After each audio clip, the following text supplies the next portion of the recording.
Recentemente, a Sociedade Brasileira de Cardiologia aprovou uma mudança na classificação das diretrizes da pressão arterial. Com essa nova mudança, a pressão 12,8 passa a ser considerada pré-hipertensão. Por isso, hoje, a TV GP1 conversa com o residente de cardiologia, Dr. Joaquim Cavalcante. Primeiramente, vamos entender, é ou não é 12 por 8? Os estudos eles mostram que o paciente, os níveis pressóricos elevados, quanto maior o nível de pressão, maior a mortalidade, né? Inclusive, saiu a diretriz europeia de 2024, que ela é até mais rigorosa em relação aos níveis de pressão. Eles consideram níveis de pressão acima de 12 por 7, já consideram pré-hipertenso. E os estudos, eles não mentem, né? É feita uma análise metodológica rígida e rigorosa, e os estudos mostram que quanto mais elevado o nível de pressão, maior a chance de mortalidade, evento cardiovascular, AVC, infarto, complicações relacionadas com a hipertensão elevada. E quais são os níveis que essas diretrizes consideram como pré-hipertenso? Pré-hipertenso é o paciente que ele tem pressão 120 até 139 e de pressão arterial sistólica e de diastólica 80 por 89. Sendo que pressões níveis, o paciente ele tem 3 meses para ele ter mudanças no estilo de vida, mudanças comportamentais,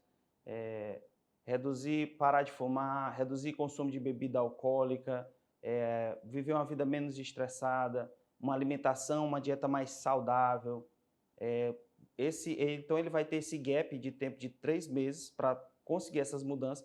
Caso o paciente ele apresente níveis pressóricos acima ou igual a 14 por 9, está indicada a medicação. Sendo que se os pacientes eles tiverem uma pressão acima de 14 por 9, já está indicado a medicação. Eu acredito que o grande medo dos pacientes é começar uma medicação e essa medicação não seja, eles continuarem essa medicação e não seja, não desprescreva essa medicação, só que com acompanhamento médico e você conseguindo chegar nas metas de controle de colesterol, controle de peso, redução dos fatores de risco, nós conseguimos até retirar essas medicações. Então, isso é bem melhor para o paciente e ele tem uma maior chance também de interagir com o seu médico, perguntar, para que ele possa criar confiança e faça a aderência adequada do tratamento.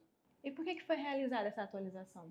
As atualizações elas são realizadas porque a medicina ela não é uma ciência estática, ela é uma ciência dinâmica.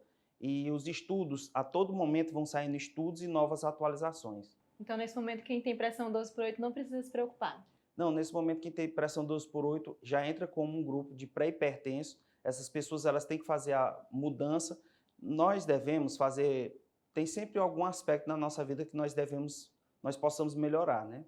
Dentre eles também, na cardiologia, você pode parar o tabagismo, é um sinal de alerta de que o seu organismo não está bem.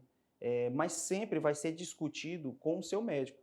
As diretrizes, como diz meu professor Leandro Cardoso, ele sempre fala que as diretrizes elas não são algemas, não é uma coisa engessada. As diretrizes elas são bússolas, são guias de um tratamento adequado, que ela vai guiar, nortear o seu caminho e sempre a boa relação médico-paciente ela vai ser principal. Então, com essa nova atualização, qual a pressão que é considerada normal, qual que é considerada baixa?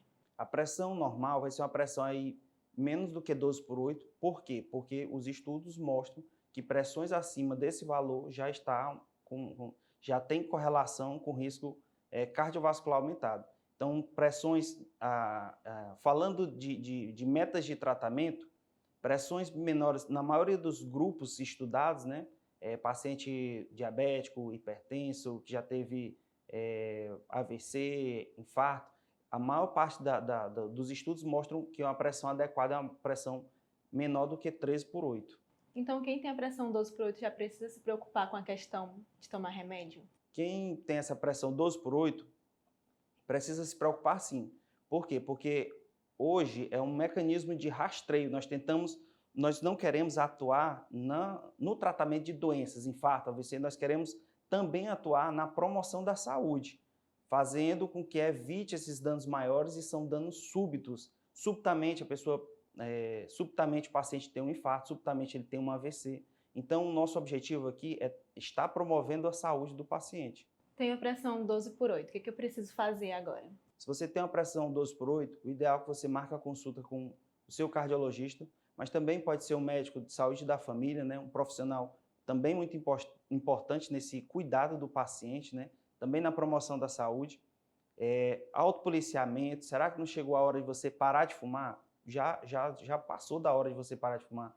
Reduzir o consumo de bebida alcoólica, reduzir a ingestão de sal, menos do que 5 gramas por dia, aumentar o consumo de potássio, né, por alimentos, frutas, fazer uma dieta mais balanceada. A dieta que mais correlaciona-se com redução dos níveis de pressão é a dieta DASH. Então, procurar um nutricionista, discutir sobre a atividade física, né? Procurar um educador físico, fazer caminhadas, exames, é hora de se cuidar. Doutor, qual a mensagem que o senhor deixa para quem ainda está duvidando dessas novas diretrizes? Nós devemos ter em mente o seguinte, que o autocuidado do paciente, ele deve partir do próprio paciente. O paciente é o centro da decisão. Se ele está na fase de negação, nós chamamos de fase de negação da doença, né? Vai ser muito difícil, mas nós temos ferramentas para tentar explicar para o paciente, convencer. Eu acho que a boa relação médico-paciente, você conversando com o seu médico, expondo suas dúvidas, as suas angústias, o médico ele vai conseguir conversar com você. Todos nós temos medo, né? E medo de uma coisa nova. E quando o novo surge, você começa você tem medo de acontecer algum evento, mas eu vejo isso todos os dias. Tem paciente que tem tanto medo de ir para o médico, mas não tem medo de adoecer. Então, a mensagem que fica é: procure o seu médico, discuta com os profissionais, uma equipe multidisciplinar, nutricionista, o endocrinologista, caso seja necessário, e vamos todos promover a saúde. Perfeito, doutor Joaquim, muito obrigada por esclarecer nossas dúvidas. Seja sempre bem-vindo à TV GP1.